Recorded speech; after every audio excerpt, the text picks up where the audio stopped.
오늘은 근육통의 종류, 발생 원인, 그리고 그 회복법에 대해 말씀드리겠습니다. 근육통은 운동 중 나타나는 일시적 근육통, 운동 중 혹은 운동 직후에 나타나는 근육 경련에 의한 근육통, 그리고 운동 후 8시간에서 48시간 후부터 나타나는 지연성 근육통, 이렇게 세 가지로 구분할 수 있습니다. 먼저 일시적 근육통의 경우에는 근육의 국소 부위에 일시적으로 타는 듯한 느낌을 주는 통증으로 운동 비숙련자 분들에게는 달갑지 않은 통증일 수 있지만 대부분의 운동 숙련자 분들의 경우에는 해당 통증에 대해 오늘 운동 잘 먹었다라고 표현할 수 있을 정도로 어찌 보면 기분 좋은 통증일 수도 있습니다. 이러한 일시적 통증은 주로 등척성 근수축을 오래 유지하는 경우 혹은 근력운동 시 실패 지점에 가까워지는 경우에 발생하며 발생 후 몇 분 내로 금방 사라지는 특징을 지닙니다. 일시적 근육통이 발생하는 원인은 다음과 같습니다. 먼저 근육이 수축함으로 발생된 장력은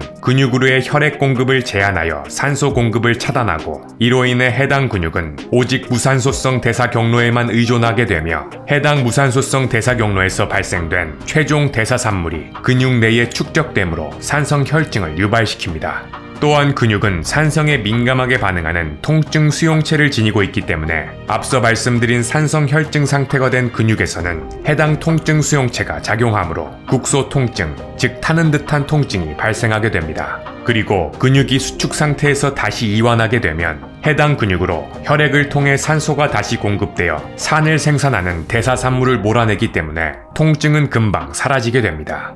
다음은 근육 경련에 의한 근육통에 대해 살펴보겠습니다. 쥐가 난다라고도 표현하는 근육 경련 증상은 예상치 못하게 나타나는데 주로 운동 중 혹은 운동 직후에 나타나며 상당한 통증을 수반합니다. 아직 이러한 형태의 근육 경련이 일어나는 이유에 대한 그 기전은 명확히 규명되지는 않았지만 이에 대해서는 크게 두 가지의 이론이 존재합니다. 첫 번째 이론은 근육 경련은 더운 환경에서 땀을 많이 흘려 체내 수분이 고갈될 경우 전해질 밸런스가 깨짐으로 나타나는 결과라고 여깁니다. 즉 나트륨 등과 같은 전해질의 부족은 신경근 접합부를 더욱 흥분시켜 근육 경련으로 이어진다고 설명합니다. 따라서 충분한 수분 및 적정량의 소금 섭취, 그리고 마사지 및 얼음팩 등이 근육 경련 완화에 도움이 되는 것으로 여겨집니다. 두 번째 이론은 근신경 조절의 변화에 의한 것이라고 여겨집니다. 즉 근육끼리의 변화를 감지하고 조절하는 데 중요한 역할을 하는 고유 수용성 감각기의 비정상적인 활동은 운동 뉴런의 비자발적인 발화를 촉발하여 경련이 일어나는 것이라고 설명합니다.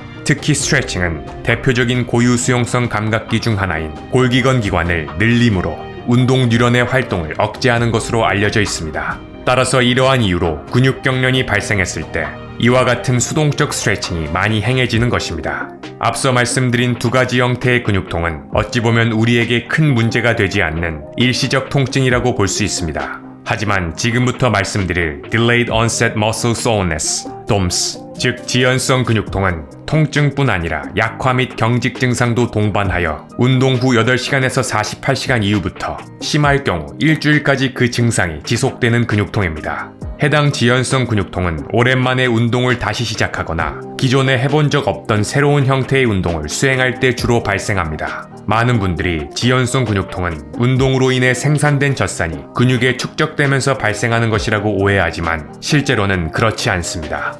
젖산이 지연성 근육통을 야기한다는 과학적 근거는 전혀 없으며 실제로 고강도 운동 후 혈중 젖산염의 수준을 살펴보면 운동 중 올라갔던 수준이 금방 다시 운동 전 수준으로 돌아오는 것을 확인할 수 있습니다. 따라서 젖산이 지연성 근육통을 발생시킨다고 여기는 것은 오해라고 볼 수 있습니다. 대신에 지연성 근육통의 주된 원인은 대부분의 운동에서 일어나는 신장성 근수축에 의한 것으로 보고됩니다. 신장성 근수축이 일어나는 동안에는 동일한 힘 산출을 위해 보다 적은 근섬유들이 동원되기 때문에 동원된 개별 근섬유 입장에서 볼 때에는 다른 형태들의 근수축 시보다 더 큰 힘을 감당해야 하는 결과를 야기합니다. 따라서 해당 근섬유에 더 큰 기계적 장력이 가해지고 이로 인해 더 많은 미세 근육 손상이 발생하게 되어 염증 및 통증을 유발하게 되는 것입니다. 근육 내에 존재하는 효소와 단백질인 크레아틴 카이네이스, 락테이트 디하이드로제네이스, 그리고 마이오글로빈은 평상시에는 근육 내에 갇혀 있다가 미세 근육 손상이 발생하면 해당 물질들이 혈액으로 새어나오게 되는데,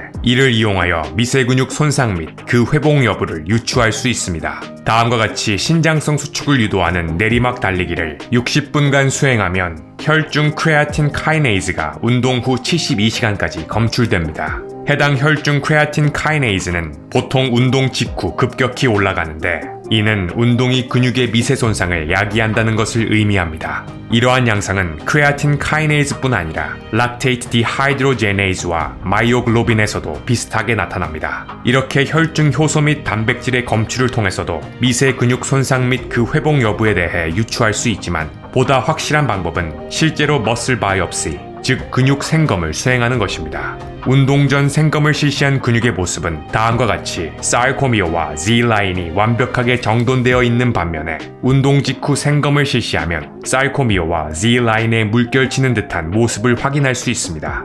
이렇게 손상된 사르코미어는 다시 정상적으로 돌아오지 못하지만 우리 몸의 면역 시스템이 이를 적절히 제거하며, 제거된 사르코미어의 부분은 새로운 사르코미어로 대체되게 됩니다.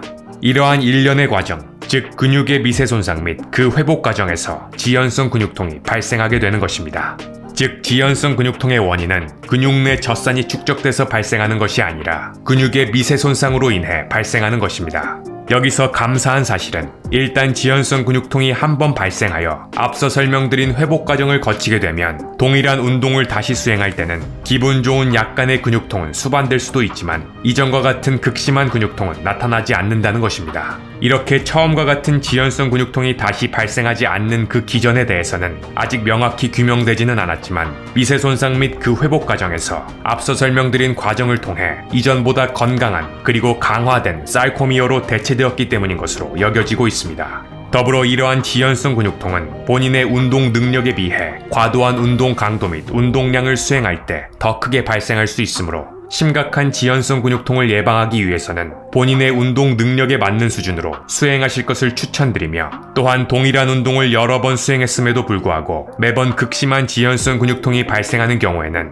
영양 섭취 혹은 수분 부족에 의한 것일 수도 있기 때문에, 해당 경우에는 수분, 각종 비타민 및 미네랄, 그리고 탄단지를 적절히 섭취하실 것을, 그리고 근육별 세션 간 휴식 시간 또한 충분히 가져보실 것을 추천드립니다. 추가적으로 해당 지연성 근육통을 최소화하기 위한 보다 자세한 사항은 이전에 올려드린 영상을 참고하실 것을 추천드립니다. 오늘 내용을 정리하면, 운동 중 등척성 수축을 오래 유지하거나 근력운동 시 실패 지점에 가까워질 때 나타나는 일시적 근육통은 운동 종료 후 금방 사라집니다. 운동 중 혹은 운동 직후에 나타나는 근육 경련에 의한 통증은 발생 즉시 수행하는 수동적 스트레칭, 충분한 수분 및 적정량의 소금 섭취, 그리고 마사지 및 얼음팩 등을 통해 증상을 완화할 수 있습니다. 운동 후 8시간 이후부터 길게는 일주일까지 나타나는 지연성 근육통은 미세 근육 손상에 의한 것으로, 해당 지연성 근육통에서 회복한 후에 다시 동일한 운동을 수행할 때에는 기분 좋은 약간의 근육통만을 수반하게 됩니다. 또한 극심한 지연성 근육통을 예방하기 위해서 본인의 운동 능력에 맞는 운동 강도 및 운동량 수행, 적절한 영양 섭취, 그리고 충분한 휴식을 가지실 것을 추천드립니다. 본 영상을 시청하시는 여러분 모두가 최소한의 근육통으로 최대한의 근비대를 달성하시기를 소망합니다. 오늘은 근육통의 종류, 발생 원인, 그리고 그 회복법에 대해 말씀드렸습니다.